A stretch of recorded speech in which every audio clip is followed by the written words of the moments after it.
हमारे साथ हाफिज नूर अहमद अजहरी साहब भी यहाँ पर मौजूद हैं मुस्लिम पर्सनल लॉ बोर्ड से। आपने तमाम बातें यहाँ पर सुनी होगी हाजी साहब।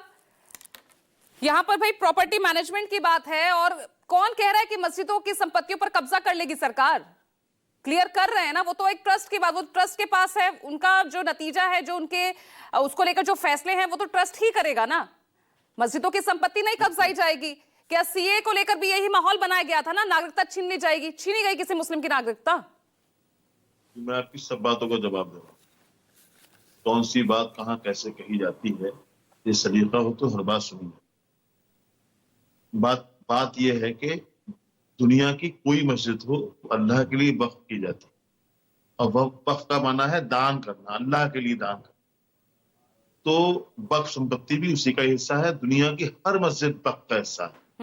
छीनी इसलिए जा रही है क्योंकि वक्फ पहले से ही जो वक्फ संपत्तियां जो हैं, जो वक्फ बोर्ड जो है वो सरकारों के ही मातहत है। ऐसा नहीं कि वो हमारे पास है।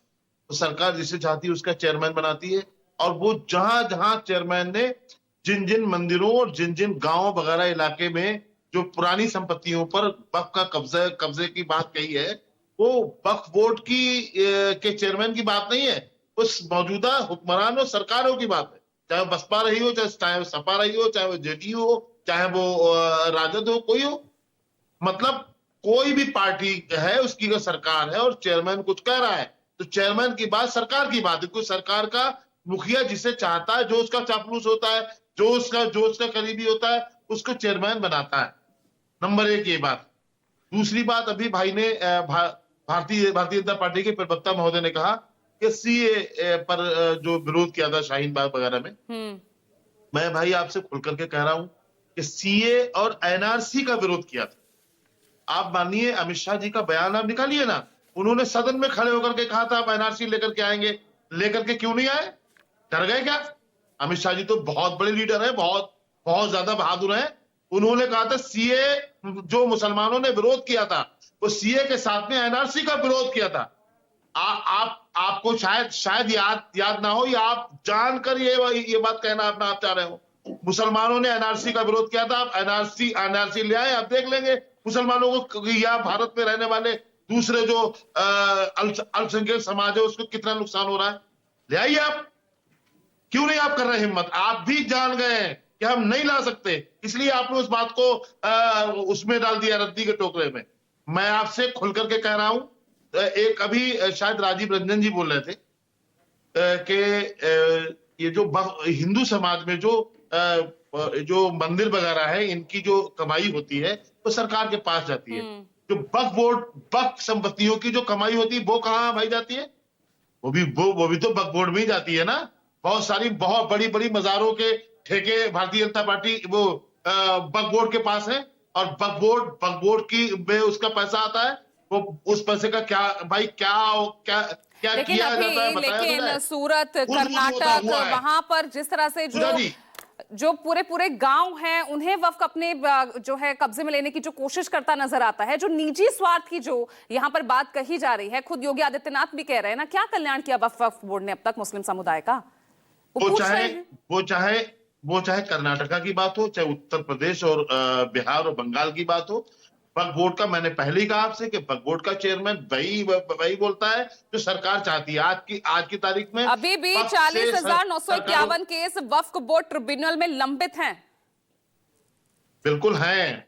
ये भी सरकारों की देन है। सरकार चाहे तो वो सबका समाधान हो जाएगा। सरकार खुद नहीं चाहती है। सरकारों की देन हो जाएगा जब सब अधिकार आपके, सब कुछ अधिकार वक्फ बोर्ड के पास है। सरकार तो इन्हीं अधिकारों को, हमने आपसे कहा ना, एक दिन भी सरकार से खफा होकर के एक दिन भी चेयरमैन नहीं रह पाएगा। दावे के साथ कह रहा है नूर अहमद अजीरी आपके चैनल पर। सरकार चाहती है तब चेयरमैन रहता है, बाकी रहता है। ये लोग सिर्फ भारत की जनता की आंखों में धूल झोंकने की कोशिश कर रही है भारतीय जनता पार्टी। लेकिन अभी तो विधेयक पेश भी नहीं हुआ ना, तो क्यों आप पहले संशोधन आप देख तो लीजिए। कर रही है हमारे बुनियादी मसाइल पर ये इन लोगों की गंदी नजरें हैं। आरपी सिंह 10 सेकंड जवाब दीजिए। करना नहीं चाहते। जी बहुत शुक्रिया। मैंने जो पूछा था कि क्या मस्जिदों की ट्रस्ट अलग है या नहीं है, या मदरसों की ट्रस्ट अलग है या नहीं है, वो है। वो वक्फ के अंदर तो नहीं आते, परंतु क्योंकि मैंने कहा ना राजनीति करनी है, और ये कह रहे हैं कि वक्फ के जो चेयरमैन है वो लोकल सरकार के पास हैं, तो फिर क्या दिक्कत है इनको।